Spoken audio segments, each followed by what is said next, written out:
Bab 991.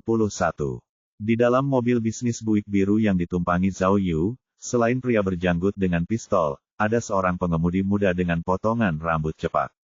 Pria muda itu tampak tanpa ekspresi, fokus pada tugas mengemudi. Sejak Zhao Yu masuk ke dalam mobil, pengemudi itu tidak mengucapkan sepatah kata pun, dan dia bahkan tidak menoleh untuk melirik Zhao Yu. Mobil itu melaju melewati area hutan sebelum dengan cepat berbelok ke jalan tanpa lampu jalan. Biasanya, mobil dilarang melaju di sekitar taman karena pintu masuk biasanya dihalangi oleh struktur batu besar. Seseorang telah mendorong struktur itu menjauh, meninggalkan celah yang cukup lebar untuk dilalui mobil. Mereka segera mencapai ujung jalan kecil dan melewati lengkungan kayu menuju jalan utama. Tuan Jiang, pria berjanggut itu mulai berbicara, terkikik saat memberikan sepasang borgol kepada Zhao Yu. Maaf, tapi saya perlu meminta Anda untuk memborgol diri Anda sendiri. Anda harus tahu cara kerja benda-benda ini. Jangan khawatir, itu hanya tindakan pengamanan dan kami tidak bermaksud menyakiti Anda. Jika kami melakukannya, kami tidak akan repot-repot mengundang Anda ke sini, bukan? Tanyanya, Nov Lb. Jen. Zhao Yu memahami maksud pria itu. Jika pria berjanggut itu ingin membunuhnya, dia bisa saja melakukannya dengan mudah menggunakan pistol. Namun, Zhao Yu juga berpengalaman dalam rapat-rapat baru dan langsung menyingkirkan borgol itu, sambil bertanya, "Kau memborgolku saat pertemuan pertama kita. Apakah begini caramu memperlakukan tamu? Jika kau benar-benar tidak bermaksud jahat, mengapa tidak memberitahuku siapa kalian?" Pria berjanggut itu tertawa dan tersenyum. "Tuan Jiang, kami benar-benar datang ke sini dengan niat yang tulus. Namun, seperti yang Anda ketahui, Anda adalah orang yang suka bermain-main dengan pikiran, dan kami ingin ketenangan pikiran." Saat mengatakan ini, dia mengangkat pistolnya dengan mengancam. "Dalam situasi khusus ini, demi keselamatan, kami harus menggunakan kekerasan untuk memastikan perdamaian. Itu hanya karena kami menghormati reputasi legendaris Anda di industri ini." Sebenarnya Zhao Yu mengenakan rompi anti peluru. Ia merasa peluangnya cukup besar jika ingin mengalahkan orang-orang ini. Namun, menyerang dengan cara seperti itu bukanlah tindakan yang cerdas. Lagi pula, ia masih tidak yakin dengan latar belakang mereka. Setelah memikirkan semuanya, ia mendengus dan memborgol dirinya sendiri. "Bagus, sepertinya Anda mengerti situasinya, Tuan Jiang." "Nah," kata pria berjanggut itu sambil mengeluarkan pemindai logam. "Ini hanya protokol, saya harap Anda mengerti." Lanjutnya, tampak malu. "Sialan," pikir Zhao Yu. Baru sehari, tapi ini sudah ketiga kalinya dia dipindai. Bunyi bip, bunyi bip, bunyi bip. Pemindai itu langsung berbunyi bip saat mendekatinya. Dia tidak punya pilihan selain bekerja sama. Dengan enggan, dia mengeluarkan ponselnya dan memberikannya kepada pria berjanggut itu. "Wow," seru pria berjanggut itu, matanya berbinar saat dia mengambil ponsel itu. "Bukankah ini M3 Forbidden City edisi terbatas? Ini seperti puluhan ribu dolar. Sungguh boros. Aku tidak tega membuangnya. Aduh." Sambil mendesah, dia melempar ponsel itu keluar jendela. Cih. Zhao Yu merasa sedikit sakit hati atas pemborosan konsumerisme yang baru saja disaksikannya. Ponsel itu tidak hanya mahal, tetapi juga berisi semua informasi investor. Pria berjanggut itu mendesah dan dengan enggan mengambil pemindai itu. Seketika pemindai itu mulai berbunyi lagi. "Baiklah, kau yang bertanggung jawab di sini." Zhao Yu berpikir sambil bekerja sama sekali lagi, mengeluarkan telepon berwarna emas. "Apa-apaan ini?" Pria berjanggut itu tidak bisa lagi tetap tenang. Sambil gemetar, dia bertanya, "Bukankah ini Golden Circle yang baru saja dirilis? Dibuat khusus, setidaknya 10.000 dolar. Bos Jiang, ini bukan sesuatu yang bisa dimainkan. Apa yang kau harapkan dariku?" "Tidak masalah," kata Zhao Yu sambil menunjuk ke jendela mobil. "Ponsel jelek seperti ini tidak bisa digunakan setelah direndam dalam air, jadi silakan buang saja." Pria berjanggut itu tidak bisa berkata apa-apa lagi saat dengan berat hati melempar ponselnya keluar jendela. Setelah melemparnya, dia menarik napas dalam-dalam dan melanjutkan pemindaian. "Lihatlah, Pemindai itu berdering lagi. Serius? Tanya pria berjanggut itu, menjadi panik dan menatap Zhao Yu dengan tak percaya. Bos, aku tidak tahan lagi. Barang berharga apa lagi yang masih kau miliki? Tidak bisakah kau mengeluarkan semuanya sekaligus? Baiklah, kata Zhao Yu. Dengan susah payah, ia memasukkan kedua tangannya ke dalam saku dan mengeluarkan 2 ponsel dan 3 jam tangan lagi. Hei, kawan, seharusnya tidak ada masalah dengan jam tangan, kan? Apa-apaan ini? Pria berjanggut itu tercengang. Bagaimana mungkin ada Dior versi platinum di sini? Anda bisa membeli Passat dengan ini. Bos Jiang, Anda benar-benar raja pencuri di sini. Bahkan ponsel Anda terlalu berlebihan. Anda berhasil menipu saya. Hentikan semua keonaran ini. Zhao Yu mencaci. Selama ini aku memperlakukanmu dengan tulus. Sekarang saatnya bagimu untuk melakukan hal yang sama. Jika kita benar-benar berteman, mari kita lebih dekat. Jika kita musuh, katakan saja apa yang kau minta. Jika kau punya permintaan, katakan saja. Jika kau punya motif, beritahu aku. Cepatlah dan katakan dengan jujur agar aku tidak perlu menebak-nebak. Kamu, biarkan aku tenang dulu. Kata pria berjanggut itu, memainkan ponselnya dengan kagum sekaligus iri.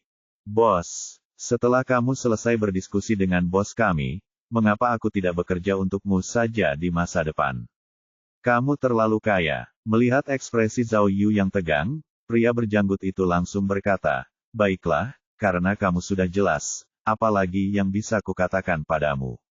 Instruksi bos kami adalah dia harus bertemu dan berdiskusi denganmu, jadi aku benar-benar tidak bisa menjelaskan banyak hal. Siapa bosmu? Zhao Yu bertanya sambil mengerutkan kening. Dan kemana kau akan membawaku? Bos kita, mengetahui bahwa dia tidak bisa berkata banyak, pria berjanggut itu pun mengernyitkan alisnya. Begini, Tuan Jiang, karena Anda akan menemuinya nanti, Anda akan mengerti semuanya. Saya tidak akan mengatakan sesuatu dan mengambil risiko menerima kecaman karenanya. Bos kita pemarah. Tempat yang akan kita tuju tidak jauh dari pinggiran Jin. Mengapa Anda tidak beristirahat dan kami akan sampai di sana sebelum Anda menyadarinya? Sial, apa yang baru saja kau katakan sama saja dengan tidak mengatakan apa-apa. Apa kau mau dipukuli? Zhao Yu berteriak, menatap tajam ke arah pria berjanggut itu. Meskipun diborgol, yang ia butuhkan hanyalah kunci serbaguna dan ia masih bisa menyerangnya. Jangan. Aku hanya seorang antek, tolong jangan terlalu serius padaku. Aku jamin kami tidak bermaksud jahat. Bos kami seharusnya sedang mendiskusikan semacam kerja sama denganmu. Begitu kau menghubunginya, kau akan mengerti. Pria berjanggut itu menjelaskan dengan panik sambil melempar ponsel bermerek yang tersisa keluar jendela. Untuk membangun kepercayaan dengan Zhao Yu, dia buru-buru memasukkan kembali jam tangan itu ke saku Zhao Yu. Bagaimana kalau begini, aku akan memberitahu namaku.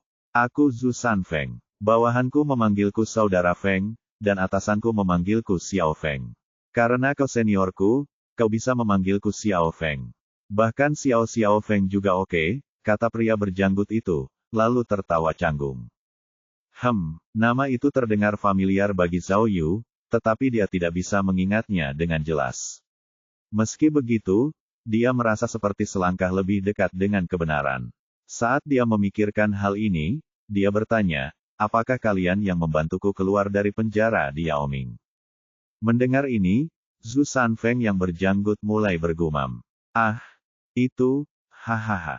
Sial, itu benar-benar mereka. Meskipun Zhu Sanfeng tidak menjawab secara langsung, Zhao Yu segera menyadari bahwa mereka memang orang-orang yang membebaskannya dari penjara.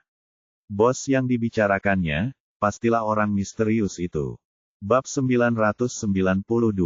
Setelah apa yang terasa seperti selamanya, Zhao Yu akhirnya merasa seperti dia hampir mencapai akhir dari ini. Sejujurnya, meskipun Zhao Yu dulunya adalah anggota geng, itu sama sekali berbeda dengan menjadi pencuri.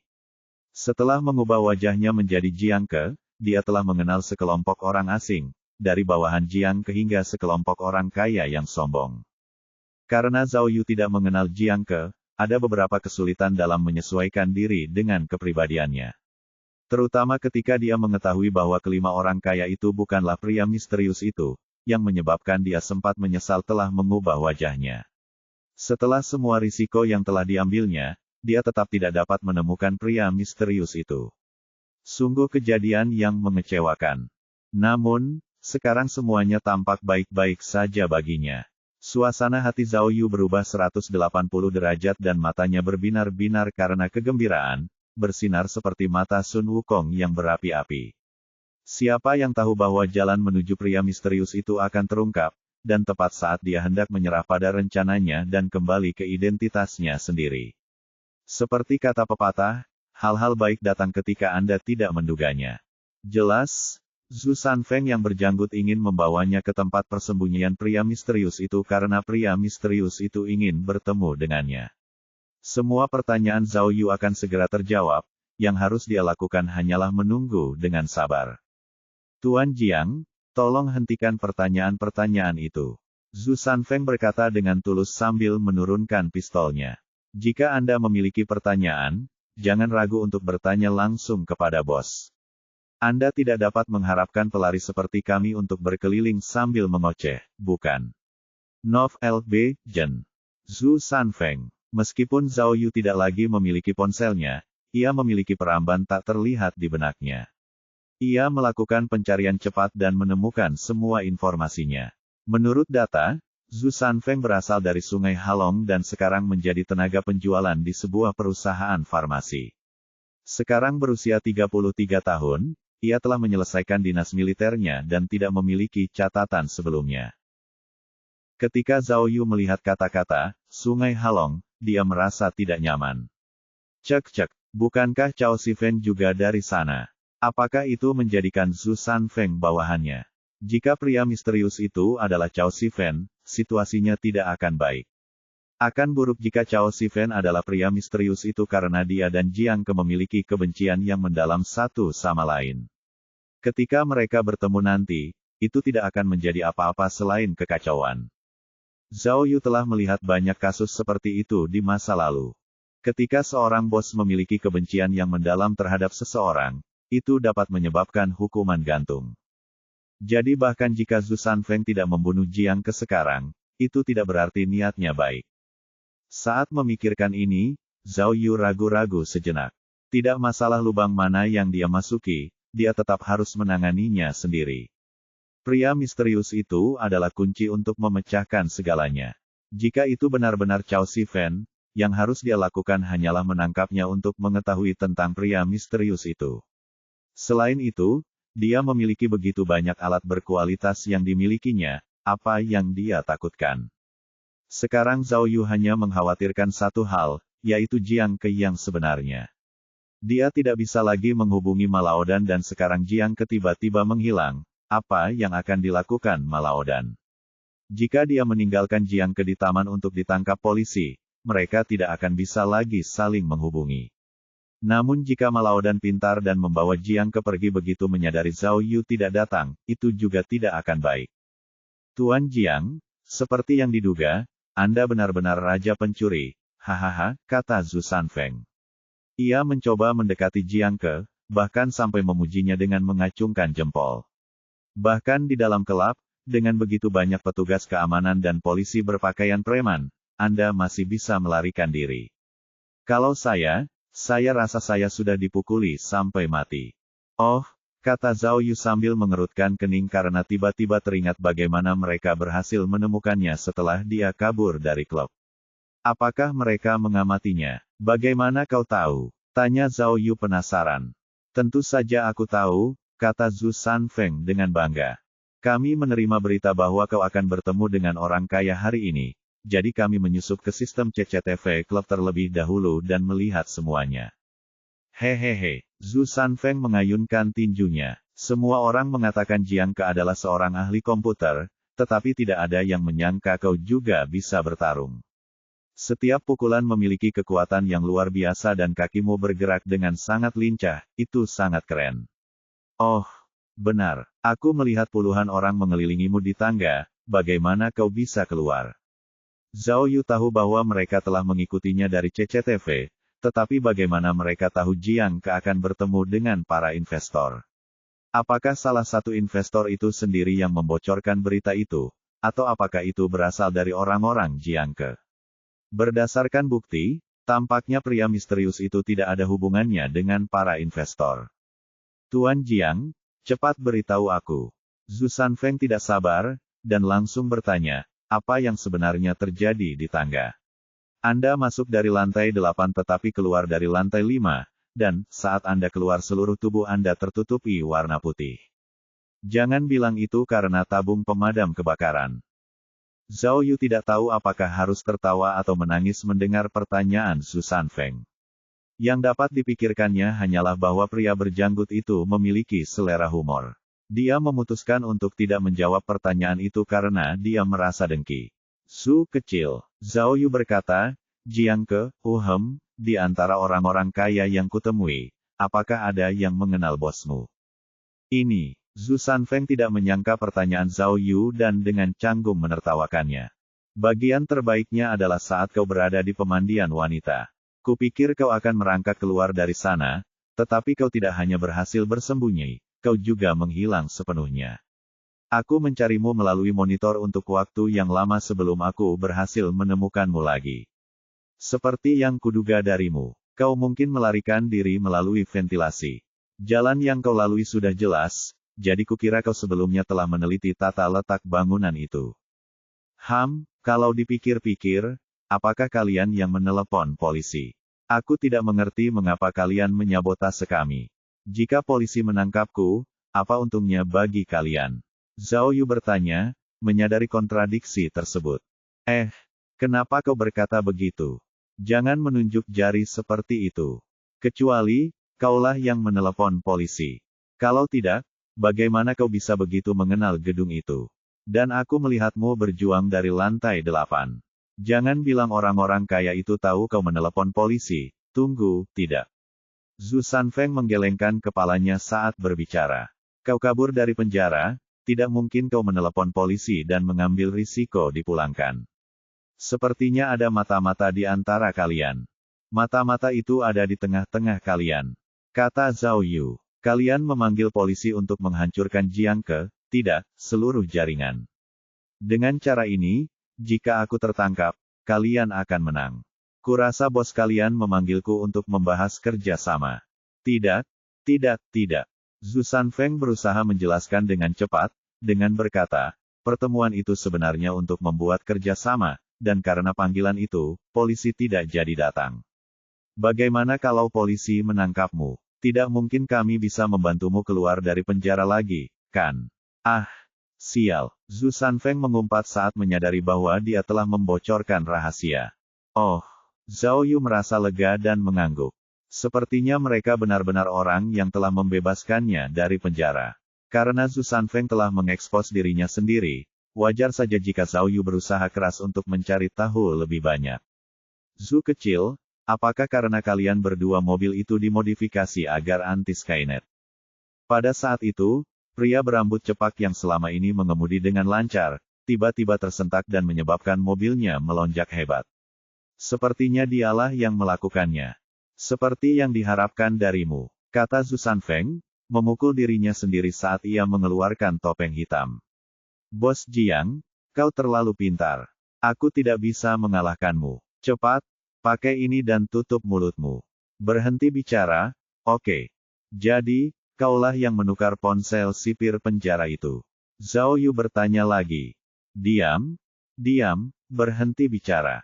Geram Zhu Sanfeng. Jika kau bicara lagi, aku akan memaksamu untuk diam. Bab 993.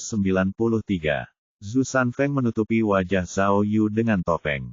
Zhao Yu tidak dapat melihat apapun lagi, karena topeng itu disertai penutup mata. Zhao Yu tahu mereka tidak ingin dia mengetahui rute yang mereka ambil menuju tempat persembunyian pria misterius itu. Dia juga memperkirakan mereka tidak jauh dari tempat tujuan. Jika mereka masih jauh, Zhu Sanfeng tidak akan mengambil tindakan secepat itu. Tempat persembunyian itu mungkin berada di dekat pinggiran Jin. Sejujurnya, Zhao Yu merasa lega bisa memakai topeng itu. Sudah lama sejak terakhir kali dia menggunakan pengubah wajah itu dan ada batas penggunaannya. Dia akan berada dalam posisi yang buruk jika pengubah wajah itu tidak bisa bertahan sampai pertemuan dengan pria misterius itu. Karena dia memakai topeng itu, dia bisa menggunakan wajahnya sendiri dan menyimpan pengubah wajah itu untuk nanti. Namun, bukan hanya pengubah wajah, Zhao Yu juga masih memiliki paling banyak 2 kali lagi pengisian pengubah suara tak terlihat. Meskipun suaranya dan Jiang Ke mirip, ia berharap dapat menggunakan alat itu selama pertemuannya dengan pria misterius itu untuk menghindari timbulnya kecurigaan.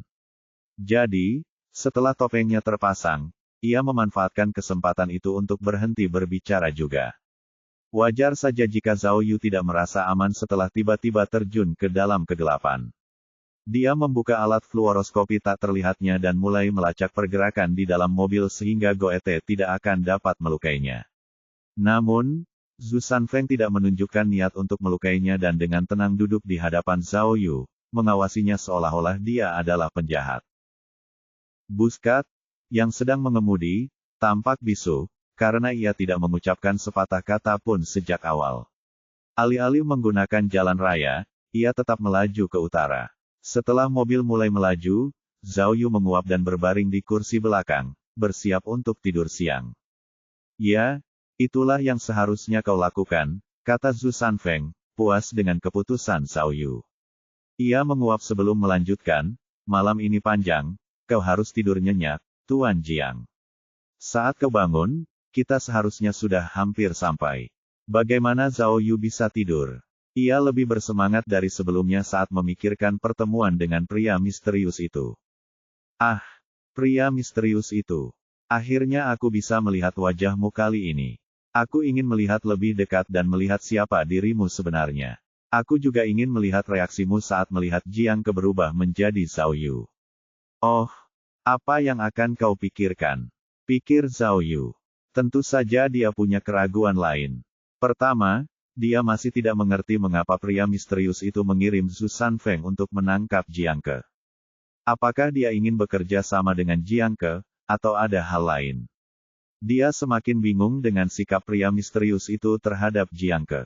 Selama ledakan di pasar makanan laut, pria misterius itu telah menggunakan Cao Sifen untuk berurusan dengan Jiang Ke, yang berarti dia jelas mengincar nyawanya. Tetapi jika memang begitu, mengapa dia tidak meminta Zhu Sanfeng untuk menembaknya saja? Mengapa dia ingin bertemu Jiang Ke secara langsung? Bukankah ini semua bertentangan? Kedua, Zhao Yu merasa diculik oleh Zhu Sanfeng benar-benar meragukan. Lagi pula, dia dikelilingi oleh pengawal investor dan polisi berpakaian preman. Bagaimana pria misterius itu tahu dia bisa melarikan diri dari gedung? Apa yang akan dilakukan pria misterius itu jika Jiang Ke yang asli dibawa pergi oleh polisi? Apakah dia akan membatalkan misinya, atau merencanakan pelarian kedua? Zhao Yu meragukan dia seberani itu.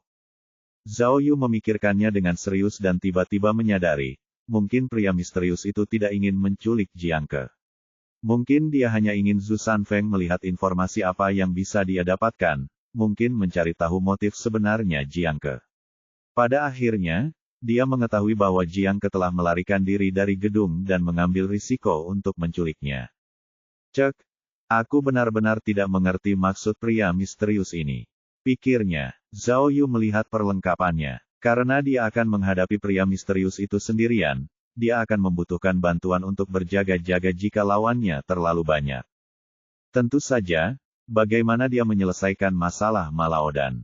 Siapa yang tahu apa yang sebenarnya dilakukan Jiang Ke saat ini? Jika dia sudah ditangkap polisi, apakah itu akan memengaruhi pertemuan yang akan datang? Untungnya, ketika Zhao Yu menugaskan tugas kepada Li Loyun, dia sudah memberitahunya bahwa apapun yang terjadi selama misi ini adalah rahasia besar. Bahkan jika polisi telah menangkap Jiang Ke, mereka seharusnya melakukan semuanya secara rahasia.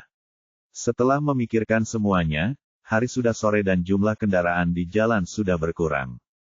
Mobil mulai menambah kecepatan. Waktu penggunaan alat fluoroskopi tak terlihat itu terbatas, jadi Zhao Yu tidak bisa membiarkannya menyala selamanya. Namun, ia masih memiliki detektor tak terlihat di benaknya dan masih bisa melihat senjata Zhu Sanfeng. Jika Zhu Sanfeng melakukan gerakan apapun, Zhao Yu pasti akan mengetahuinya. Selain alat fluoroskopi, Zhao Yu memiliki alat lain yang memungkinkannya melihat di mana dia berada. Itu adalah GPS yang sudah lama tidak digunakannya. Setelah menggunakan alat ini, dia akan dapat mengetahui dengan pasti di mana dia berada. Dia telah menggunakannya lebih dari 30 kali, dan akan sangat sia-sia jika membiarkannya begitu saja. Dia mengetahui lokasinya saat ini adalah kota Leping. Leping adalah kota pedesaan terkenal yang terletak di pinggiran barat Laut Jin. Kasus mayat perempuan tanpa kepala telah terjadi di sini. Zhao Yu telah menyelidikinya, meskipun dia tinggal di sekitar Jin dan tidak pernah pergi sejauh Leping. Tentu saja, Leping juga terkenal karena satu hal lainnya, menjadi kampung halaman Jiangke. Jiangke berasal dari Leping dan dia punya banyak saudara di sana. Namun karena apa yang dia lakukan, dia tidak dekat dengan mereka. Jika pria misterius itu ada di Leping, mungkinkah dia teman lama? Teman masa kecil mungkin, atau teman sekelas. Ternyata pikirannya sia-sia karena mobil itu tidak berhenti di Leping dan terus melaju ke arah barat laut. Zhao Yu tahu bahwa lebih jauh ke utara kota Leping adalah Jinan dan kemudian Mengxiang. Wah, ketika memikirkan Mengxiang, hal pertama yang terlintas di benak Zhao Yu adalah Gao Lanqi. Mungkinkah Gao Lanqi adalah kota paling selatan di provinsi Mengxiang? Gurun kecil seluas tidak lebih dari 120 km memisahkan Gao Lanqi dan kota Leping. Kasus pembunuhan koperasi pedesaan kota Ziliu terjadi di sini. Apakah tempat yang ingin ditemui pria misterius itu benar-benar di Gao Lanqi? Bab 994. Kali ini, tebakan Zhao Yu benar. Tujuan pihak lain memang Gao Lanqi di provinsi Mengxiang. Mobil bisnis Buick itu berbelok ke arah Gao Lanqi tepat setelah melintasi gurun. Yang lebih tidak dapat dipercaya adalah ketika mendekati kota, mobil itu mulai berbelok ke barat lagi. Zhao Yu terkejut ketika dia memeriksa GPS-nya. Tidak mungkin, pikirnya. GPS-nya menunjukkan satu lokasi, kota Ziliu. Ya ampun, bagaimana ini bisa terjadi? Zhao Yu terkejut dan merasa sulit mempercayainya. Mengapa kasus pembunuhan koperasi pedesaan tahun ini terjadi di kota kecil ini? Mengapa orang misterius itu mengatur pertemuan dengan Jiangke di sini? Sekarang, Zhao Yu sudah tidak asing lagi dengan kebetulan. Orang misterius itu dan kasus pembunuhan koperasi pedesaan tidak diragukan lagi saling terkait. Orang ini bisa jadi orang dalam, kaki tangan, atau bahkan pelakunya. Astaga, pikiran pertama Zhao Yu adalah tidak mungkin orang misterius itu adalah penjahat yang dicari, Yang Zehu, kan? Jika itu benar, bukankah kasus ini akan menggelikan? Siapa yang mengira bahwa pembunuhnya akan bersembunyi di dekat tempat kejadian perkara selama ini? Di depan mata, di mana logikanya? Setelah mobil berbelok ke jalan kecil kota Ziliu, laju mobil mulai melambat. Saat itu sudah larut pagi dan tidak ada mobil lain yang terlihat. Karena mobil melambat, itu artinya tujuannya sudah dekat. Seperti yang diharapkan, mobil itu melewati pusat kota dan berbelok ke jalan yang lebih sempit. Zhao Yu tidak ingin kehilangan detail apapun, jadi ia segera mengeluarkan alat fluoroskopi tak terlihat.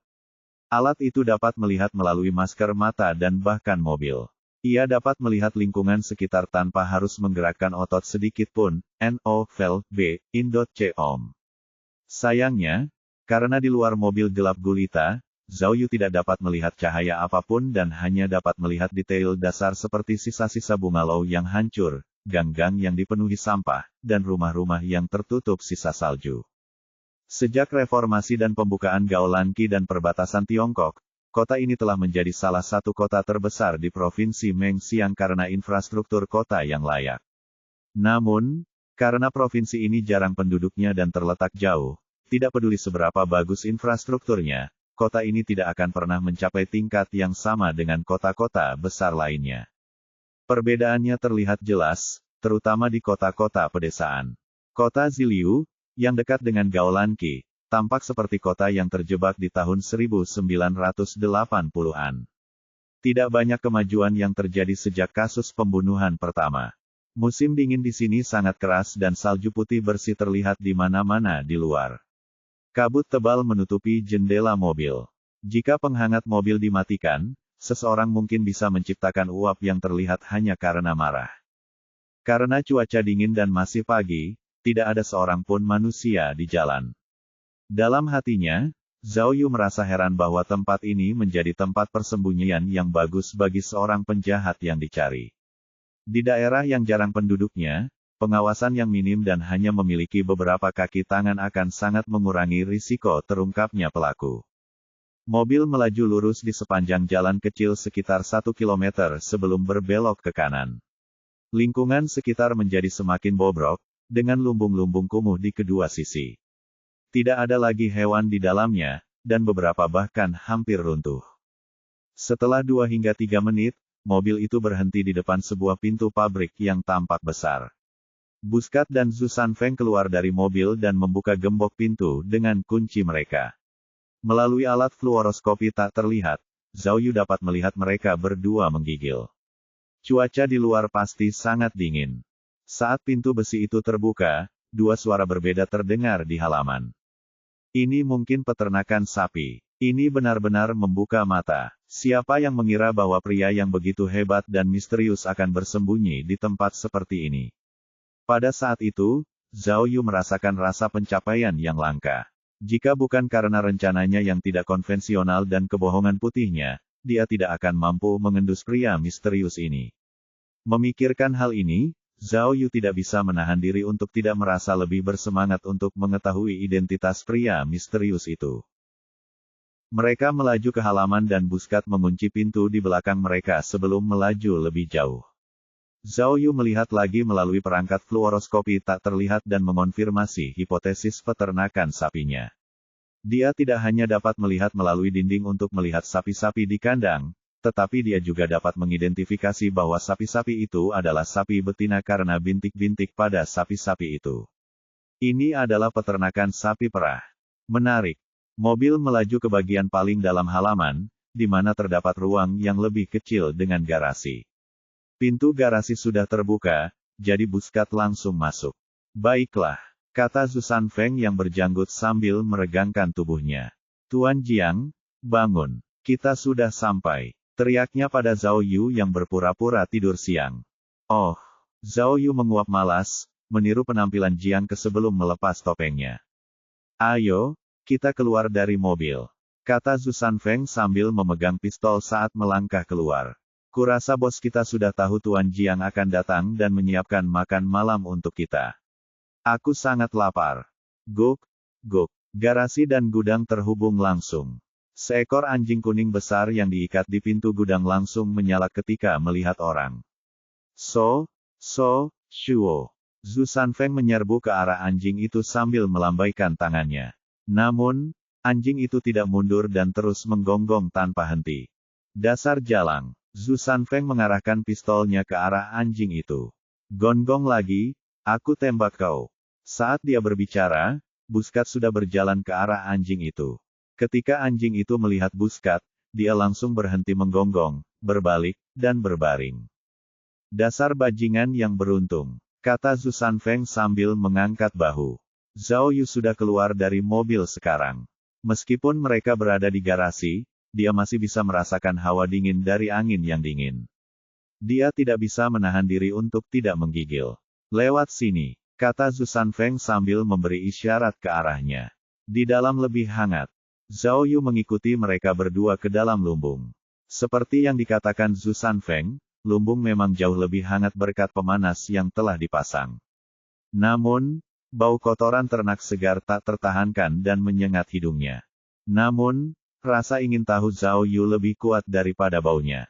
Tidak mungkin pria misterius itu memilih untuk menemui Jiang Ke di dalam gudang. Pasti ada sesuatu yang mencurigakan tentang ini. Tepat pada saat itu, Zhao Yu menyaksikan sesuatu yang aneh. Si rambut pendek menggunakan kunci untuk membuka pagar di dekat pintu dan membuat serangkaian isyarat tangan. Seekor sapi besar berjalan keluar dengan patuh. Minggir, minggir. Zhu Sanfeng memberi isyarat kepadanya untuk masuk ke dalam kandang. Tuan Jiang, silakan lewat sini. Pada titik ini, dengan menggunakan detektor dalam pikirannya, Zhao Yu menemukan ada alarm dan kamera keamanan yang dipasang di luar tembok pagar. Perangkat ini telah dimatikan. Ketika Zhu Sanfeng berjalan ke arah tembok, tembok itu terbuka ke dalam, memperlihatkan lorong rahasia. Bab 995.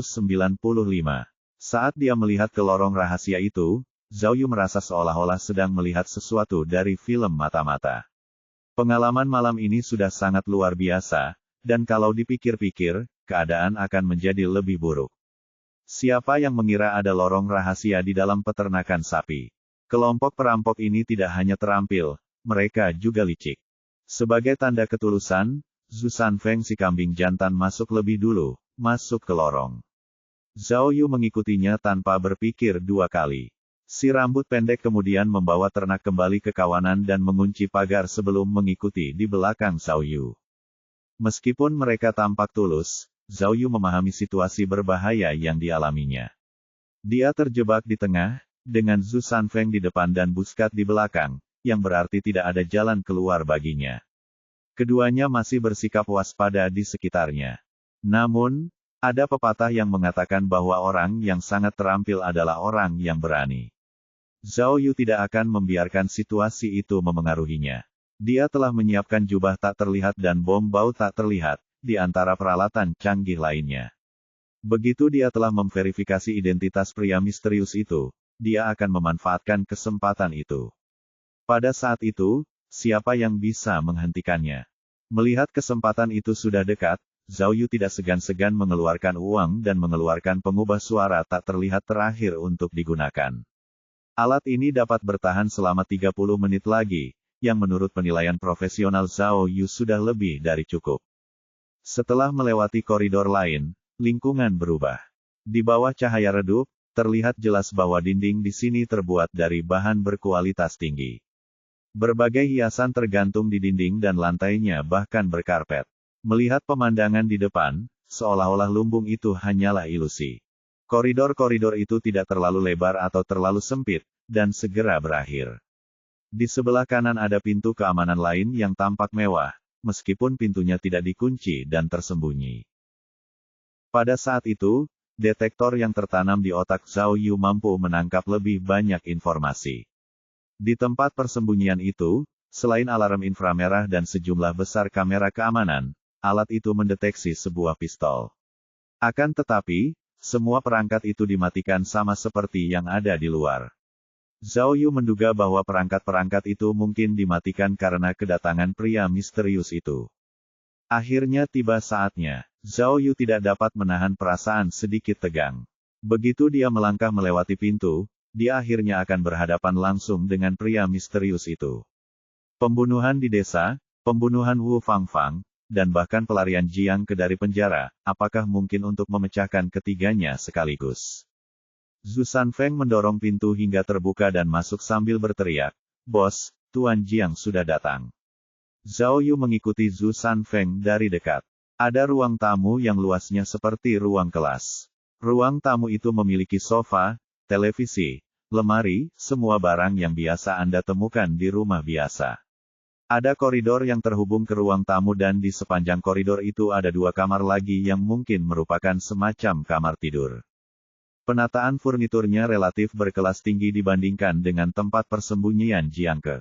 Dekorasi bergaya Eropa, pencahayaan kristal yang indah, dan selimut yang elegan membuat ruangan itu terasa megah.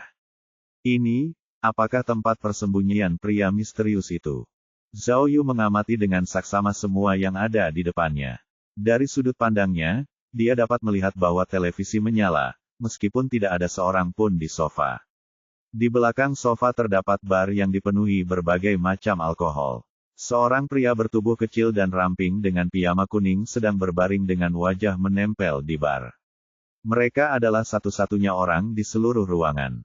Orang itu duduk di kursi putar dengan punggung menghadap keluar.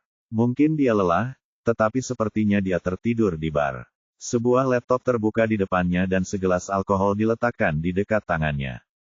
Ini, Zhu Sanfeng tampak terkejut melihat lelaki itu tertidur. Ia melirik Buskat sebelum bergegas menuju bar. Rasa ingin tahu Zhao Yu pun muncul. Berdasarkan situasinya, itu mungkin bos Zhu Sanfeng. Apakah itu berarti lelaki misterius itu adalah dirinya? Lelaki misterius ini tampaknya tidak terlalu tinggi. Saat Zhao Yu melihat ke belakang, dia melihat pistol yang dia temukan diletakkan di dalam pot bunga di tepi dinding. Apakah ada benda lain selain pistol itu? Zhao Yu sekali lagi memindai semuanya dengan detektor. Meskipun tidak menemukan apapun, dia masih merasa gelisah. Dia menarik napas dalam-dalam dan mencium sesuatu yang aneh. Ada sedikit rasa manis pada baunya. Melalui cahaya redup dan lembut, dia melihat sesuatu di bagian lantai yang tidak berkarpet. Seolah-olah ada sesuatu yang telah dioleskan di permukaan lantai. Juga, karpetnya. Cek-cek, Zhao Yu membungkuk dan melihat, menyadari karpetnya telah basah oleh cairan NOVEL-B-IN.COM. Dia mengangkat matanya dan menatap lelaki yang sedang tidur. Ada sesuatu yang salah. Zhu Sanfeng kini berada di depan bosnya dan berteriak panik, "Bos, bos." Namun, pria itu tidak menunjukkan tanda-tanda bangun. Karena kehabisan pilihan, Zhu Sanfeng mencoba mengguncangnya tetapi tidak ada respons juga. Ini tidak baik. Zhao Yu sekarang dalam keadaan waspada penuh. Orang itu tidak tidur, dia telah diracuni. Racun itu, melihat ke lantai, racun itu tiba-tiba muncul di benaknya. Astaga, jangan bilang ruangan ini dipenuhi gas beracun. Setelah penggunaan yang lama, ia mulai mengenal karakteristik masing-masing alatnya. Meskipun alat fluoroskopi tak terlihat itu hebat, alat itu tidak dapat mendeteksi zat beracun. Jika rumah itu benar-benar dipenuhi gas beracun, berarti situasinya sangat buruk. Zhao Yu segera membuka kotak peralatannya dan mengambil invisible air monitor. Alat itu sudah lama tidak digunakan. Zhu Sanfeng mulai menyadari betapa seriusnya situasi ini dan mulai membantu bosnya yang pingsan. "Bos, bos," teriaknya, tetapi masih belum ada reaksi. Saat itu, Buskat juga khawatir. Namun, dia tidak berani mengalihkan pandangannya dari Zhao Yu, karena dia masih khawatir Zhao Yu akan melakukan sesuatu yang mencurigakan. Bunyi bip. Detektor berdering di otaknya dan menunjukkan hasil pemindaian. Tidak mungkin, benarkah? Detektor menunjukkan bahwa meskipun zat berbasis alkohol meresap ke dalam ruangan, zat itu tidak akan berdampak pada kesehatan manusia. Zat berbasis alkohol, apa-apaan ini? Zhu Sanfeng membalikkan tubuh bosnya dan merasakan tanda-tanda kehidupan. Saat itulah Zhao Yu akhirnya dapat melihat wajah pria itu. Zhao Yu merasakan deja vu saat melihat wajahnya. Dia pasti pernah melihat pria ini sebelumnya. Siapa itu? Dia. Oh. Zhao Yu merinding. Akhirnya dia ingat siapa orang itu. Meskipun dia belum pernah melihat foto sebelumnya, dia yakin itu dia. Yu Fuseng. Bagaimana mungkin? Setelah mengenali pria itu sebagai Yu Fuseng, pikirannya mulai dipenuhi pertanyaan. Mengapa itu dia? Selama pelarian pertama Jiang Ke dari penjara, pria misterius itu menyebutkan bahwa Zhao Yu dan dia belum pernah bertemu sebelumnya, meskipun mereka pernah berpapasan sekali. Mungkinkah pria misterius itu benar-benar Yu Fuseng? Sial, dia tidak bernapas lagi, kata Zhu Sanfeng. Dia melihat Yu Fuseng tidak mau bangun dan wajahnya pucat pasi. Tu Lekai, apa yang kamu lakukan? Sesuatu terjadi pada bos. Cepatlah, katanya, memarahi Buskat. Saat dia mengatakan ini, dia mencubit Yu Fuseng dengan keras. Buskat bergegas maju untuk membantu. Sofa. Zhu Sanfeng menunjuk ke arah sofa, menyarankan agar mereka menggendong bos mereka ke sana sebelum melakukan pertolongan pertama. Buskat mengerti, dengan cepat meraih lengan Yu Fuseng dan mengangkatnya dari kursi putar. Tepat saat Yu Fuseng meninggalkan kursi putar, sebuah suar melesat dari kursi dan meledak menjadi bola api raksasa yang menelan seluruh ruangan. Bab 996. Dalam sekejap mata, seluruh ruang tamu dilalap api. Ventilasi udara telah menghasilkan ledakan api yang besar dan Zhao Yu terpental ke seberang ruangan bersama yang lainnya. Meskipun Zhao Yu sudah dalam keadaan waspada tinggi, dia tidak menyangka apinya akan sebesar itu. Sebelum dia bisa bereaksi, dia telah terkena gelombang kejut dan terlempar seperti bola meriam, menghantam dinding. Dalam keadaan normal, benturan itu saja sudah akan membunuhnya. Semua terjadi begitu cepat sehingga Zhao Yu tidak dapat bereaksi. Yang ia rasakan hanyalah sensasi berputar di kepalanya setelah tabrakan dan terguling-guling. Untuk saat ini, yang dapat ia lihat hanyalah kobaran api yang mengerikan dan menakutkan di depannya. Aku masih hidup, kan? Zhao Yu telah terlempar ke dinding terjauh di ruang tamu. Ia dikelilingi oleh api yang membara. Saat api itu mendekatinya, api itu terhalang oleh penghalang yang tak terlihat. Zhao Yu mencari-cari di dalam otaknya dan menyadari bahwa karena benturannya sudah cukup untuk membunuhnya, bola pagar tak terlihat tingkat tertinggi telah mengaktifkan dirinya sendiri untuk menyelamatkan Zhao Yu. Bunyi bip, bip, bip. Setelah aktif, bola itu hanya mampu melindunginya selama 30 detik sebelum menghilang.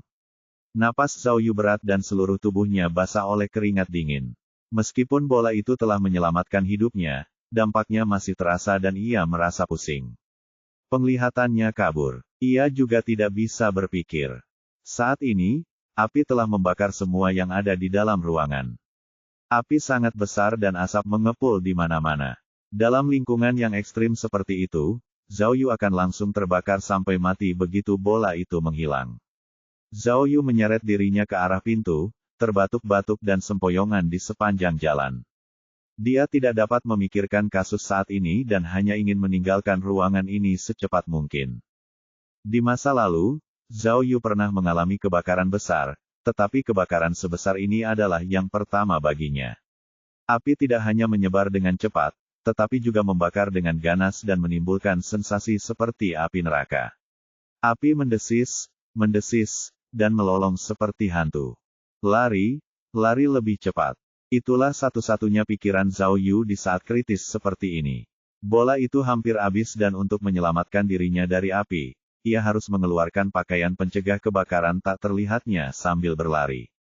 Setelah terkena benturan dan terguling-guling, Zhao Yu tidak dapat menemukan jalan keluar. Di hadapannya, ada api besar atau asap tebal dan dia tidak dapat melihat dengan jelas.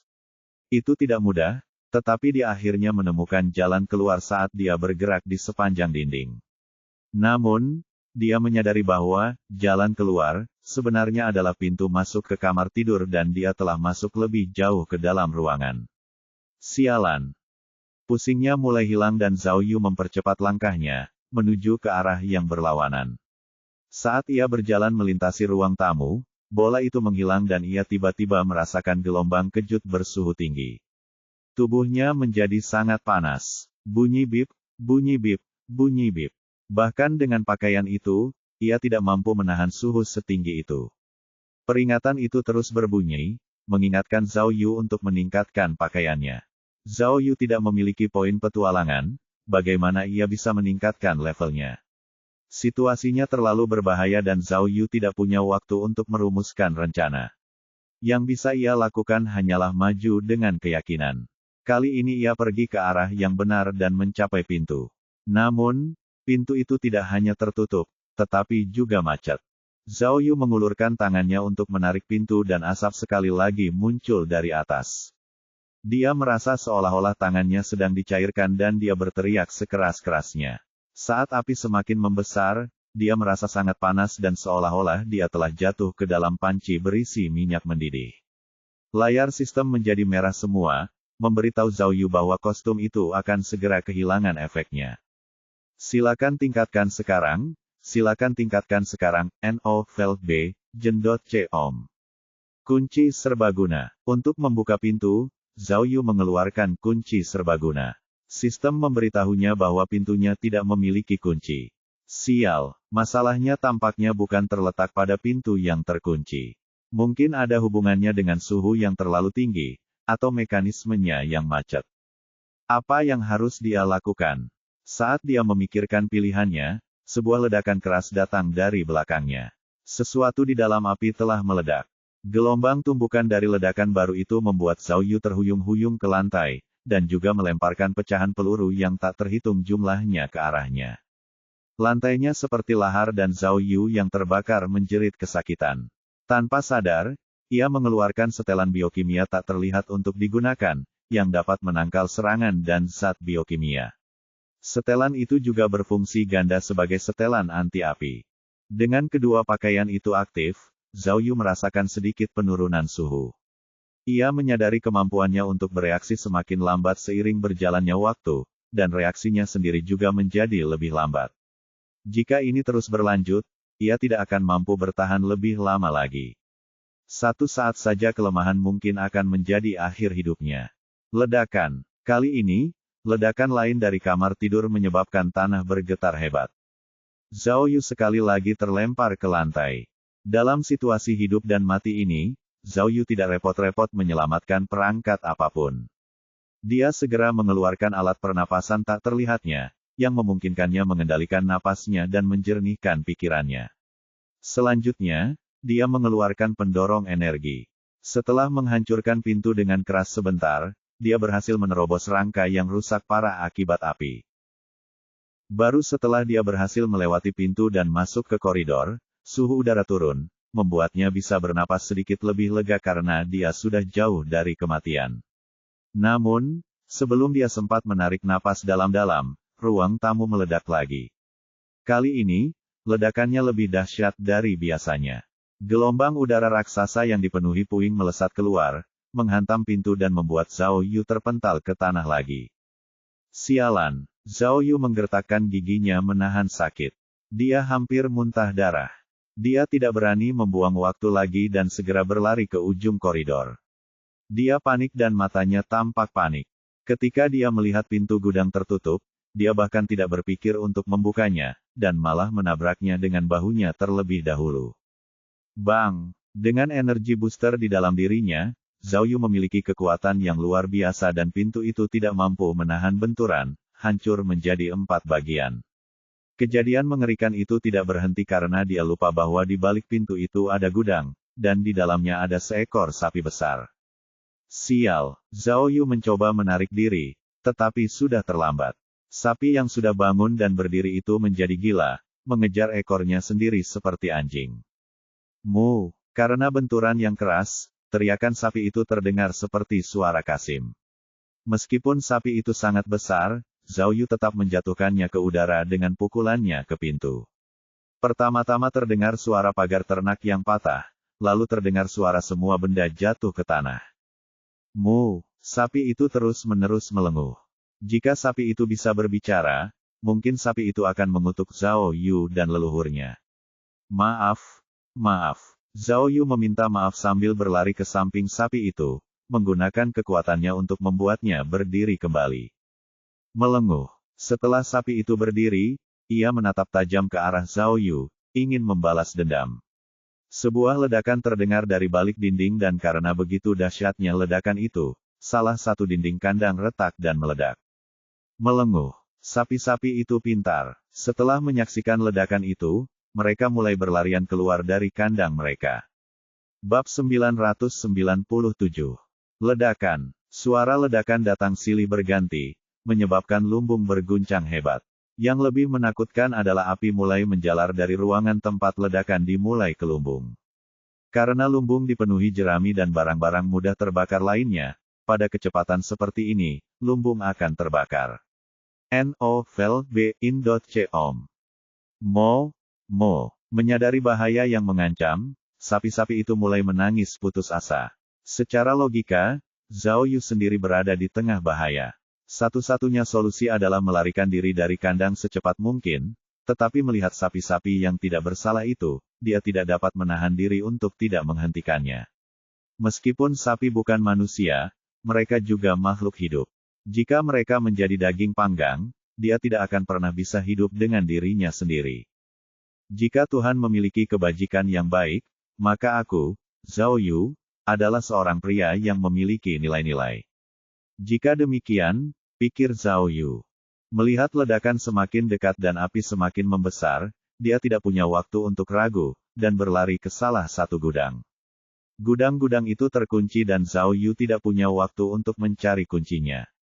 Untungnya, dia punya energi booster. Yang harus dia lakukan hanyalah menarik jeruji dengan kuat dan kekuatan supernya akan mampu membukanya. Begitu melihat jeruji terbuka, sapi-sapi itu langsung kabur. Saat itu, api sudah menjalar ke gudang yang paling dekat dengan sumber api. Api semakin membesar dan asap semakin pekat. Sapi-sapi semakin gelisah, teriakan mereka menggema di seluruh gudang. Keadaan menjadi kacau. Zhao Yu tidak peduli lagi dan mempercepat aksinya, mencongkel jeruji demi jeruji untuk melepaskan sapi-sapi itu.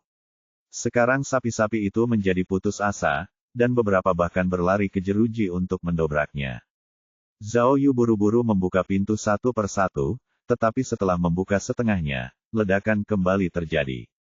Kali ini, atap gudang tidak dapat lagi menahan dampak ledakan dan akhirnya retak, hancur berkeping-keping. Keadaan menjadi tidak menentu. Ledakan, atapnya runtuh total. Menyadari ada yang tidak beres, Zhao Yu segera bergegas keluar pintu sebelum tubuhnya tertimpa reruntuhan yang jatuh. Ledakan. Setelah atapnya runtuh, awan debu pun tercipta. Meskipun tempat itu dipenuhi debu, api menembus lapisan-lapisan debu dengan sangat cepat, melesat ke atas menuju langit. Guk, guk, guk, guk, guk, guk. Saat Zhao Yu menutupi kepalanya dan berlari melewati gudang, anjing kuning besar itu mulai menggonggong. Karena takut dengan api, anjing itu tidak berhenti menggonggong karena telah diikat di pintu tanpa ada jalan keluar. Jika aku bisa menyelamatkan seekor sapi, aku juga bisa menyelamatkan seekor anjing. Pikir Zhao Yu. Zhao Yu melangkah maju dan menarik tali kekang dengan kuat, melepaskan anjing itu seketika. Woof, woof. Anjing memang mengerti manusia. Mengetahui bahwa Zhao Yu menyelamatkannya, ia menggonggong seolah berterima kasih padanya.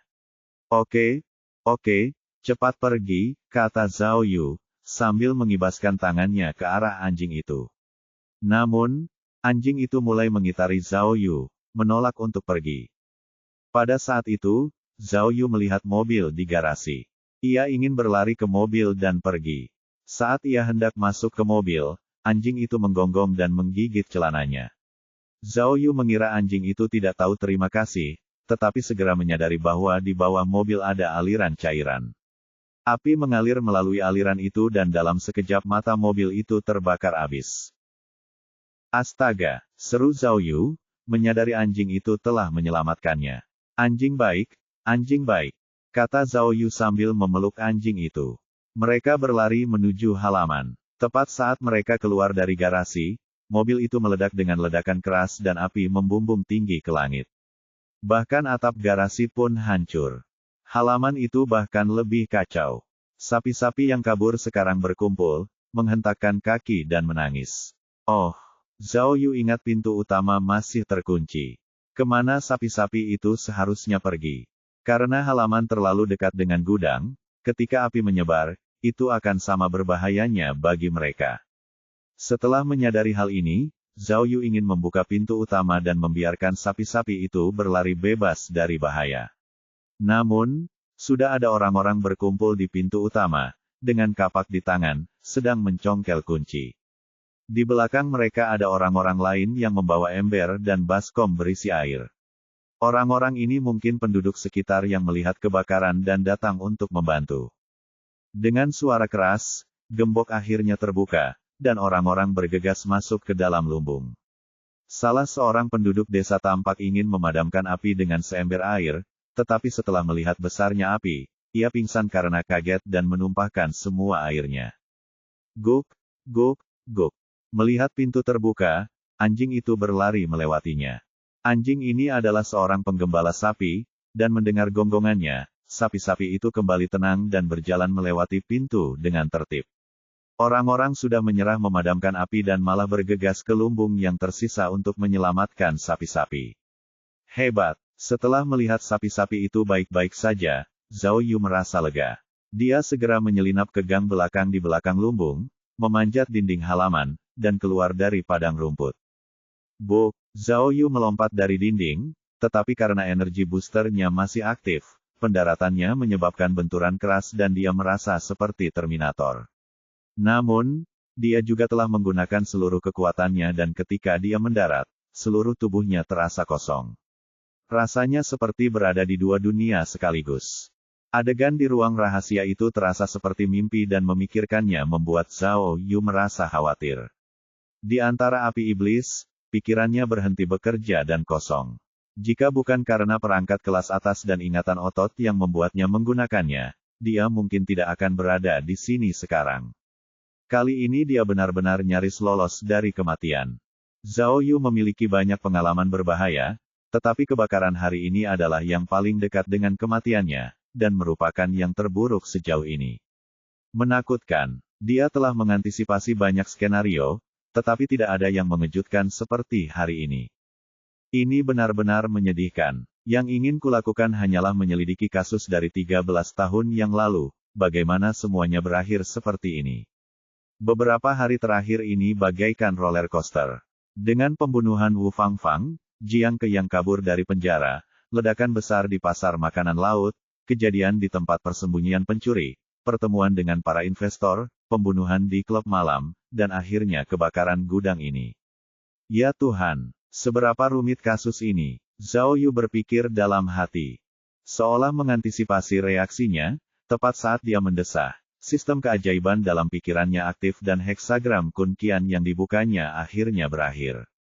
Tingkat penyelesaian petualangannya sekarang 388% dan dia memperoleh 40 alat baru sebagai hadiah. Bab 998. Ledakan. Kebakaran di peternakan sapi itu terus berkobar dan suara ledakan terus berlanjut tanpa ada tanda-tanda akan berhenti. Langit diselimuti api merah dan asap. Mobil pemadam kebakaran adalah yang pertama tiba di tempat kejadian dan petugas pemadam kebakaran menyusun rencana untuk memadamkan api dan memindahkan kerumunan ke lokasi yang aman. Meski saat itu tengah malam, api sudah berkobar dan menarik perhatian warga. Tempat penampungan sudah penuh sesak dengan manusia dan sapi. Sapi perah yang diselamatkan tidak punya tempat untuk dituju dan berdesakan dengan manusia, bergerak di antara mereka dan terus-menerus mengembik. Menarik sekali, kata seorang pemuda, mengenakan mantel militer hijau, sambil merekam kejadian itu dengan ponselnya. Menurutmu, apakah ini ada hubungannya dengan pakan sapi yang digunakannya? Bagaimana bisa terjadi kebakaran besar? NOVEL-BIN.com. Makanan, apakah makanan bisa meledak? Tanya pria lain yang juga memegang telepon genggamnya. Saya ingat rumah Mute punya banyak mobil, jadi seharusnya mobil-mobil itu yang terbakar, bukan? Tunggu sebentar, di mana bisu? Apakah dia sudah keluar? Tanya pemuda itu dengan tergesa-gesa. Saya tidak mendengar apapun. Saya datang jauh kemudian jadi saya tidak melihat siapapun kecuali ternak, jawab pria lainnya. Ah, baiklah, semoga saja tidak ada nyawa yang hilang tahun ini, kata pemuda itu dengan cemas. Si bisu orang baik. Dia bahkan membantu adikku menghajar beberapa perusuh. Saat kedua pria itu berbincang, seekor sapi melewati mereka. Sesuatu tampaknya memicu sapi itu dan menabrak mereka berdua, membuat mereka berguling ke tanah. Aduh, keduanya bangkit setelah berguling-guling kesakitan beberapa saat. Pemuda berjas militer hijau itu adalah yang pertama berbicara. Apa-apaan ini? Kau ingin mati? Atau kau kena penyakit sapi gila? Tentu saja. Tidak peduli seberapa banyak dia berkata, sapi itu tidak menanggapi dan terus bergerak santai di antara kerumunan seolah-olah tidak terjadi apa-apa. Cukup, kata pria lainnya. Untuk apa mencari kesalahan pada binatang buas? Sapi perah ini sungguh menyedihkan, jika mereka tidak diselamatkan tepat waktu, mereka akan menjadi tersentak-sentak. Yah, itu benar, kata pemuda itu sambil mengangguk tanda setuju. Sambil merogoh sakunya, dia tiba-tiba menjadi cemas. Di mana ponselku? Oh, tunggu, ponselku juga. Kedua pria itu saling berpandangan dan teringat saat mereka terjatuh. Pasti jatuh ke tanah. Cepat, temukan. Itu Huawei Mate baruku. Kuharap tidak rusak, kata pemuda itu sambil menundukkan kepala dan mencari dengan tergesa-gesa. Namun, hanya ada manusia dan sapi di area itu tanpa ada yang bisa dilihat. Aku juga tidak bisa menemukan milikku, kata pria lainnya dengan cemas. Milikku Xiaomi Note. Lihat, ada saluran pembuangan di sana. Tolong beritahu aku kalau ponselku tidak jatuh ke. Tepat saat kedua pria itu mencari ponsel mereka, Zhao Yu, yang memegang ponsel di tangannya, meninggalkan tempat kejadian. Dialah yang membuat sapi menyerang kedua pria itu dan memanfaatkan kesempatan itu untuk mengambil ponsel mereka. Faktanya, selain ponsel mereka, Zhao Yu juga mengambil mantel berlapis katun. Meskipun mantel itu berbau seperti domba, mantel itu akan membuatnya tetap hangat. Yang lebih penting, mantel itu memiliki tudung yang dapat membantunya menyembunyikan wajahnya. Mesin penyamaran tak terlihat dan pengubah suaranya telah digunakan meskipun dia baru saja menerimanya sebagai bagian dari 40 alat baru. Pada titik ini, Zhao Yu tidak perlu mengubah wajahnya menjadi wajah Jiang Ke. Apakah Yu Fuseng adalah pria misterius itu atau bukan, Jiang Ke pasti sudah mati dalam keadaan normal. Namun kenyataannya adalah, Zhao Yu menghela napas. Kekuatan heksagram Kun Qian ternyata sangat kuat. Hanya butuh waktu 3 hari, tetapi dalam beberapa hari ini, Zhao Yu merasa seperti sedang naik roller coaster. Jika terus berlanjut selama beberapa hari lagi, dia mungkin tidak akan mampu bertahan. Selain itu, siapa yang tahu apakah akan ada heksagram seperti itu lagi? Jika ada, itu pasti. Zhao Yu tidak berani melanjutkan rangkaian pemikiran itu. Tidak peduli seberapa kuat heksagram itu, tidak peduli berapa lama itu bertahan, setidaknya sekarang sudah berakhir dan dia bisa beristirahat sejenak. Bagaimanapun, sepertinya hasilnya tidak seburuk itu. 388%. Sungguh angka yang aneh, apakah rekor itu dipecahkan lagi? Menerima 40 peralatan sekaligus adalah sesuatu yang menggembirakan. Ketika Zhao Yu membuka inventarisnya, dia sangat gembira. Ada peralatan dan barang dari semua tingkatan. Setelan anti peluru, pesawat, kamera anti pengintai. Yang paling menggembirakan adalah bola evakuasi darurat. Barang ini sangat berguna. Sederhananya, itu adalah jimat penyelamat hidup. Tidak ada kekurangannya. Selain itu, ada banyak peralatan baru, seperti kamera perekam tak terlihat, produk ajaib penumbuh rambut tak terlihat, dan setelan luar angkasa tak terlihat yang cukup tangguh. Zhao Yu tidak dapat mempercayai matanya. Mungkin dia akan mendapatkan kesempatan untuk pergi ke luar angkasa untuk memecahkan sebuah kasus. Selain peralatan, poin yang terkumpul juga membuat Zhao Yu senang. Setelah heksagram, ia berhasil memperoleh 3.880 poin. Itu berarti 10 kali lipat persentase penyelesaian. Dengan poin-poin ini di tangannya, ia merasa percaya diri. Lain kali jika terjadi keadaan darurat, tidak akan ada banyak kesulitan. Tentu saja, masalahnya adalah, meskipun heksagram Kun Qian yang menakutkan telah berakhir, kebenaran di balik kasus ini masih menjadi misteri besar dan hanya menyebabkan lebih banyak kebingungan. Siapa yang mengira bahwa, setelah mengejar petunjuk dari Yao Ming sejauh ribuan kilometer, yang ia dapatkan hanyalah api yang membakar semuanya menjadi abu. Pada saat itu dia teringat bahwa saat pemeriksaan, alkohol adalah zat pembakar yang terdiri dari metanol, etanol, propanol, dan butanol. Titik nyalanya rendah dan akan menyebabkan kebakaran besar, terutama karena tidak berwarna dan tidak berbau.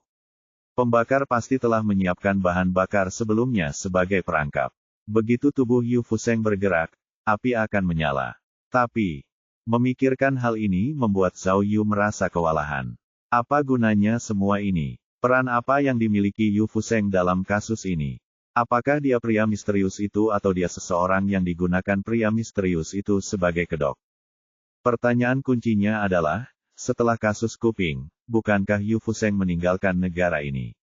Mengapa dia tiba-tiba muncul di sebuah peternakan sapi? Juga, siapa sebenarnya Zhu Sanfeng dan Buskat Tulekai? Apa hubungan mereka dengan Yu Fuseng? Kebakaran itu terjadi begitu tiba-tiba sehingga mereka berdua seharusnya sudah mati. Terlebih lagi, Zhao Yu menatap ke arah api yang menyala. Jika api terus menyala seperti ini, mereka bertiga tidak akan terbakar sampai mati, mungkin tidak akan ada yang tersisa dari mereka. Wah, Zhao Yu tiba-tiba merasakan hawa dingin menjalar di tulang punggungnya. Jika dia tidak selamat, siapa yang akan tahu bahwa orang-orang yang terbakar sampai mati adalah Yu Fuseng dan antek-anteknya.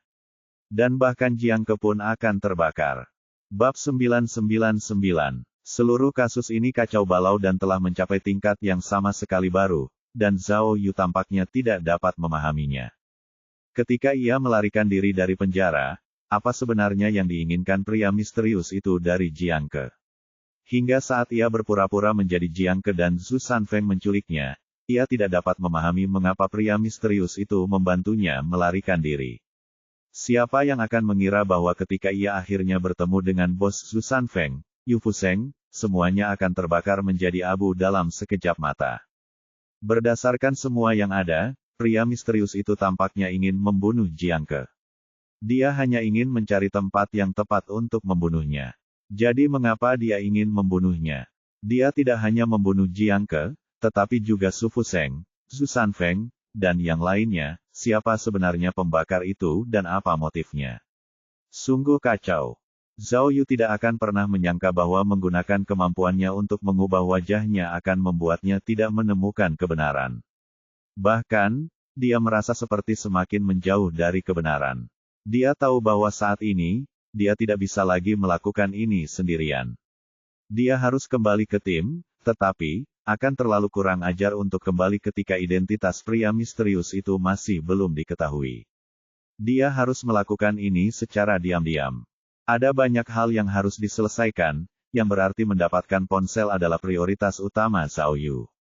Karena itu, ia berbaur dengan kerumunan dan memanfaatkan sapi itu untuk merampas ponsel orang lain. Tentu saja, karena naluri profesionalnya, Zhao Yu telah mengamati kelompok itu sebelum bergabung dengan kerumunan. Ada pepatah yang pernah didengarnya dari seorang detektif tua. Ia berkata setelah pembunuhan terjadi, si pembunuh tidak akan langsung meninggalkan tempat kejadian, tetapi akan berpura-pura menjadi seseorang di antara kerumunan untuk menikmati sisa-sisa kejahatannya.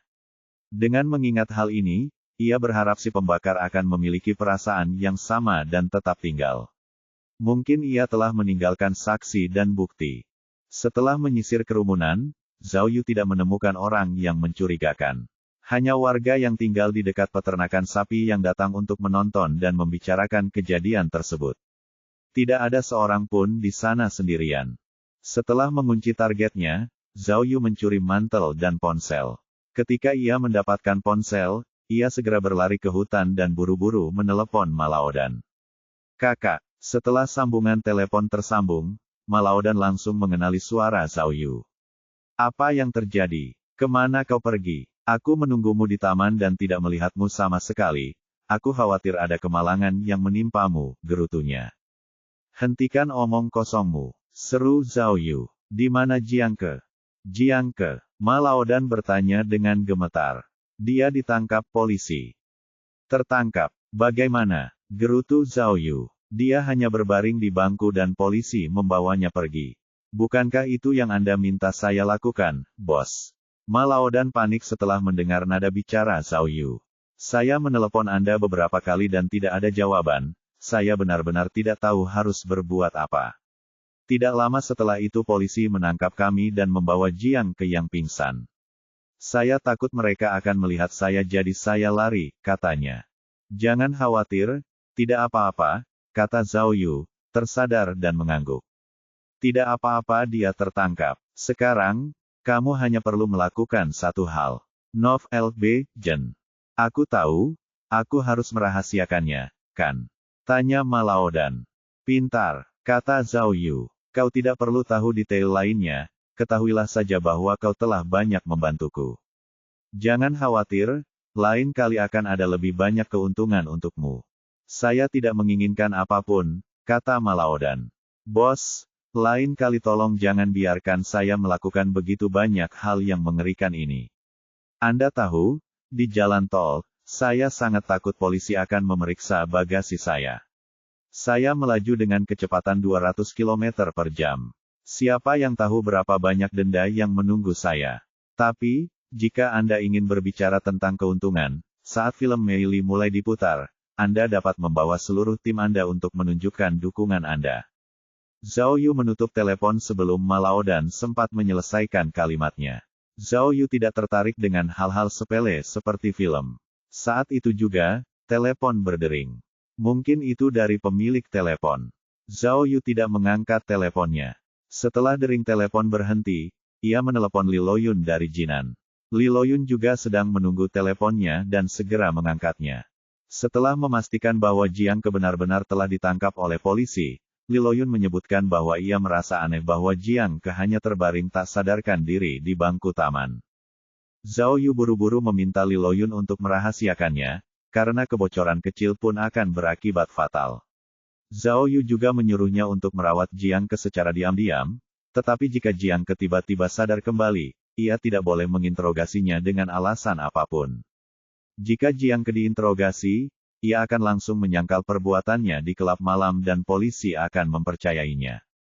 Meskipun Li Loyun tidak begitu mengerti, dia setuju untuk menghubungi Zhao Yu terlebih dahulu jika Jiang Ke sadar kembali. Benar, setelah menyelesaikan masalah Jiang Ke, Zhao Yu mengganti topik pembicaraan.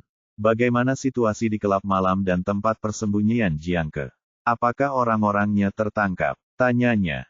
Ya, mereka sudah tertangkap, kata Li Loyun. Menurut apa yang kau katakan padaku, semua orang yang pingsan di ruang tamu tertangkap kecuali Jiang Ke, yang melarikan diri. Tapi, menurut kamera, tampaknya Jiang Ke juga tertangkap. Baiklah, aku akan mengirimkan bukti tentang investor itu nanti. Orang-orang ini punya hubungan bisnis dengan Jiang Ke. Mereka tidak hanya memberinya informasi tentang potensi perampokan, mereka juga menerima sejumlah besar uang sebagai komisi.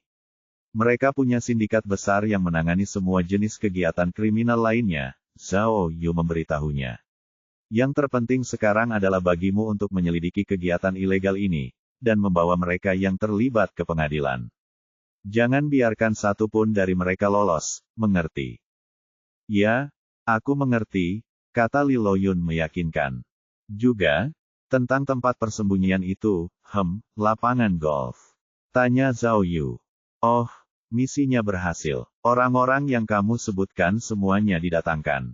Mereka bahkan tidak melawan. Pangkalan rahasia yang kamu sebutkan juga berhasil disusupi. Tapi, suara Li Loyun terputus-putus. Jiang Ke benar-benar menanam bahan peledak di dinding. Untungnya, bahan peledak itu tidak meledak karena sumbunya lembab. Omong kosong. Zhao Yu mengumpat dalam hati. Sumbu apa yang teredam? Untuk menghentikan bom, dia harus membuang pembuang bom tak terlihat. Kalau tidak, bagaimana mereka bisa berhasil? Ngomong-ngomong, apakah kamu menemukan barang yang aku inginkan? Zhao Yu bertanya, mengacu pada aset dan informasi Jiang Ke. Ya, tentu saja, jawab Li Loyun. Semuanya ada padaku.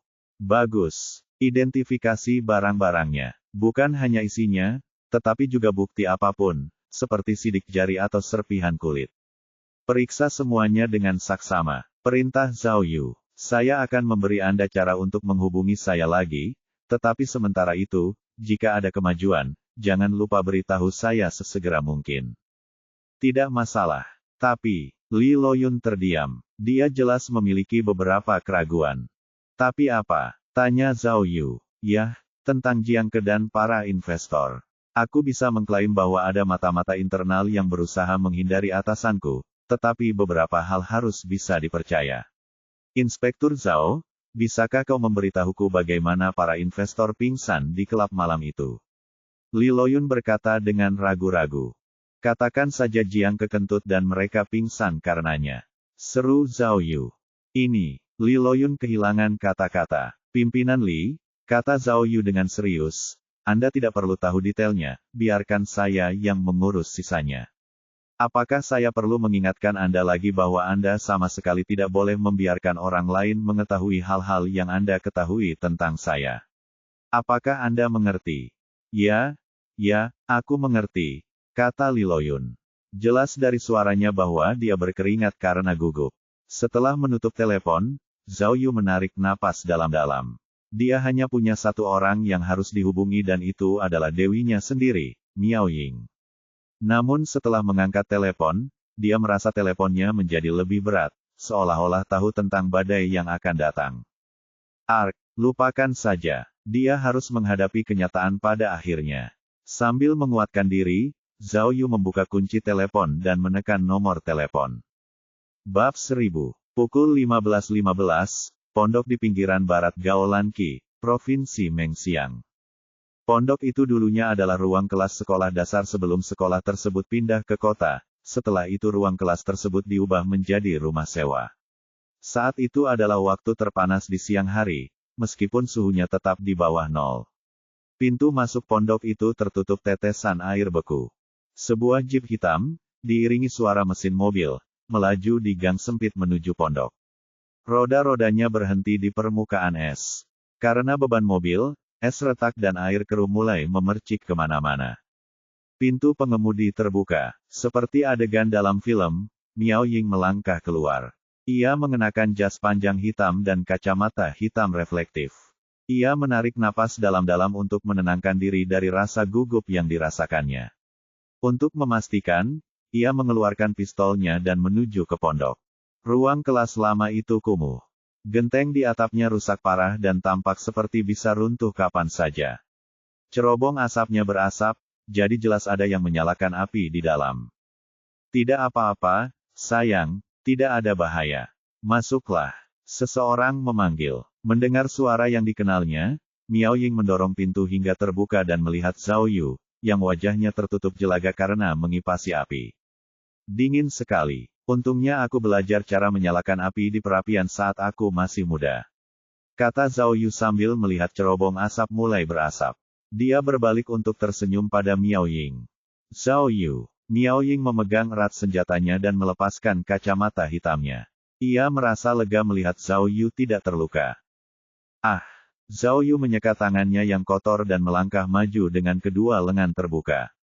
Ayo, peluk aku. Aku sangat merindukanmu. Miao Ying menghela napas setelah melihat ekspresi mesum khas Zhao Yu dan memeluknya erat. Setelah memeluknya, Miao Ying tidak dapat menahan amarahnya. Zhao Yu, apakah kamu keberatan menjelaskan apa yang kamu lakukan? Mengapa kondisimu begitu buruk? Aku tidak memintamu untuk tidak mengikuti Jiang Ke, tetapi mengapa kamu tidak menghubungiku? Dan, ada apa dengan kebakaran ini? Tanyanya. Dengarkan aku benar-benar tidak punya pilihan. Zhao Yu menjelaskan. Kupikir karena pria misterius itu membantu Jiang Ke melarikan diri dari penjara, mereka akan menjadi dekat. Namun, siapa yang tahu bahwa mereka adalah orang asing? Jiang Ke dan aku sama-sama hanya pion dalam permainannya. Katanya. Karena situasinya tidak seperti yang kau harapkan, mengapa kau tidak menyerah lebih awal? Saat kau mengikuti mereka, kau punya banyak sekali kesempatan. Gerutu Miao Ying. Bagaimana mungkin kau pikir semudah itu? Zhao Yu melanjutkan penjelasannya. Ketika aku mengikuti mereka ke pinggiran Jin, aku tidak sengaja memasuki tempat persembunyian, dan kemudian ketika aku melihat sebuah peluang, aku memanggil Li Loyun untuk meminta bantuan karena kau begitu jauh. Setelah itu, kupikir pria misterius itu adalah salah satu investor yang ditemui Jiang Ke, jadi aku mengikuti mereka ke klub malam, dan baru saat itulah aku mengetahui bahwa pria yang membantu Jiang Ke melarikan diri tidak ada di antara mereka. Jadi, aku meminta Li Loyun untuk menyergap mereka dan menangkap mereka semua. Baiklah, jika memang begitu, kata Miao Ying sambil menggelengkan kepalanya, maka misimu telah selesai. Mengapa kau ada di Gao Lanqi? Saya akan sampai pada bagian yang krusial. Kata Zhao Yu, menggelengkan kepalanya tanpa daya. Dia tahu bahwa tanpa Zhu Sanfeng dan Buskat, dia harus terus berbohong untuk menyelesaikan ceritanya.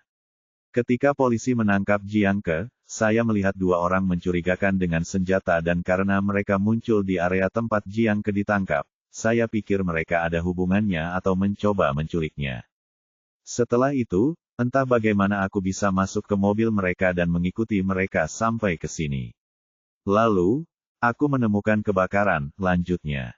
Agar ceritanya lebih kredibel, ia memutuskan untuk menambahkan satu kalimat lagi, dan hei. Coba tebak, aku membuat keputusan yang tepat untuk mengikuti mereka karena aku benar-benar melihat Yu Fuseng di peternakan sapi. Kau gegabah, terlalu gegabah, keluh Miao Ying. Kau tahu mereka punya senjata, tetapi kau malah masuk ke mobil mereka. Apa kau sudah lelah hidup?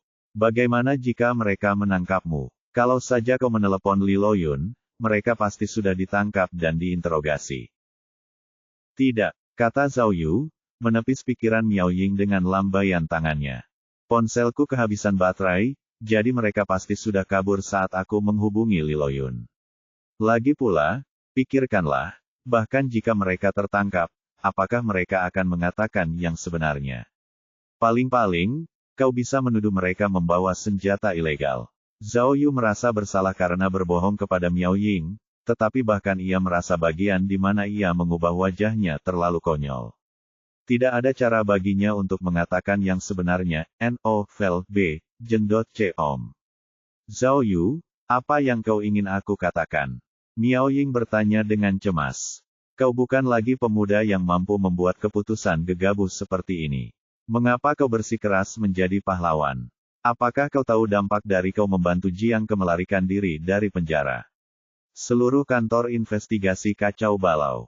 Semua rekan kami mengira Anda telah dikorbankan dan sedang dalam suasana hati yang buruk. Para atasan tidak tahu apakah harus menyebut Anda sebagai kaki tangan atau martir yang mati demi negaranya. Ungkapnya.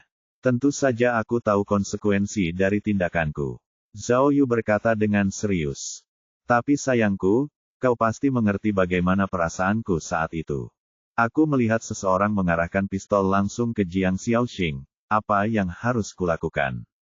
Mengabaikannya. Tahukah kau apa yang ada di kepalaku ketika pria misterius itu mengirimiku banyak foto teman-teman dan kolegaku?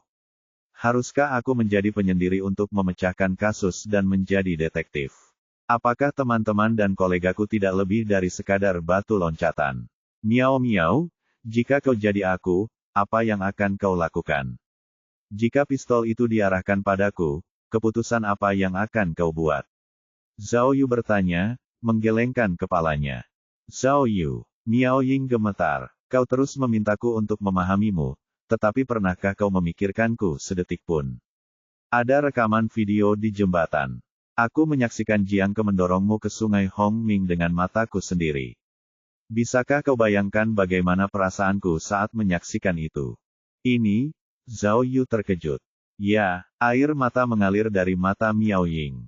Aku mendukung dan memahamimu. Tentu saja aku tidak ingin teman-temanmu berada dalam bahaya karenamu. Tetapi tahukah kamu apa yang paling aku takutkan?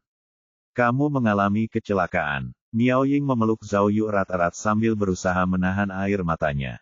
Pada saat itu Zhao Yu merasakan percikan listrik. Perasaan seseorang yang peduli padanya menghangatkan tubuhnya. Dia memeluk wanita cantik itu erat-erat dan berkata dengan lembut, "Tidak apa-apa, aku akan baik-baik saja." Miao, aku berjanji tidak akan mempermainkan hidupku seperti ini lagi. Kali ini aku salah, oke. Miao, ketika aku masih muda, aku adalah bagian dari tim selam nasional. Tidak ada yang terjadi padaku bahkan setelah 20 hari menyelam. Sungai Hongming tidak ada apa-apanya. Kemampuan Zhao Yu untuk menyombongkan diri tidak ada duanya dan dengan beberapa kata penghiburan yang tidak tahu malu, dia membuat Nyonya Miao tersenyum lebar.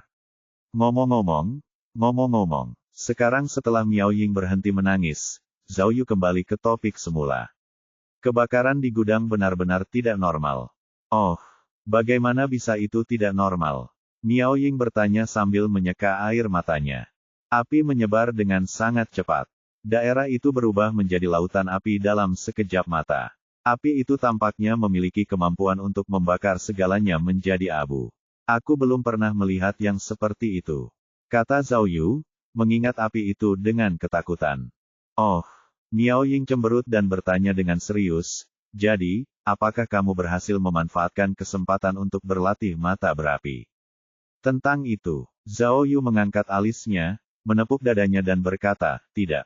Tapi aku berhasil menyelamatkan sapi perah dari kandang dan dinobatkan sebagai juru selamat sapi.